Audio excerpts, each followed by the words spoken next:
When buying a home, it's important to have a budget and make sure you plan ahead for certain home buying expenses. Saving for a down payment is the main cost that comes to mind for many, but budgeting for the closing costs required to get a mortgage is just as important.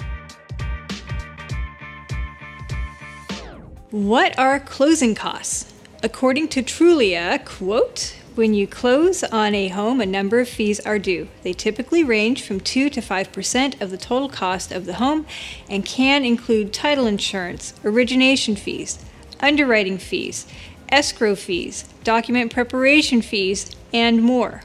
For example, for someone buying a $500,000 home, they could potentially have between $10,000 and $25,000 in closing fees. If you're in the market for a home above this price range, your closing costs could be greater. As mentioned above, closing costs are typically between 2 and 5% of your purchase price. Trulia gives more great advice explaining, quote, "There will be a lot of paperwork in front of you on closing day and not enough time to read them all. Work closely with your real estate agent, lender, and attorney if you have one to get all the documents you need ahead of time. The most important thing is to read the closing disclosure, which shows your loan terms, final closing costs, and any outstanding fees.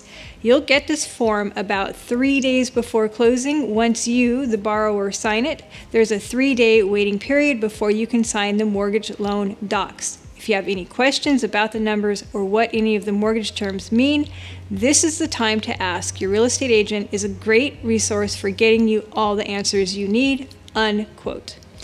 Bottom line, as home prices are rising and more buyers are finding themselves competing in bidding wars, it's more important than ever to make sure your plan includes budgeting for closing costs.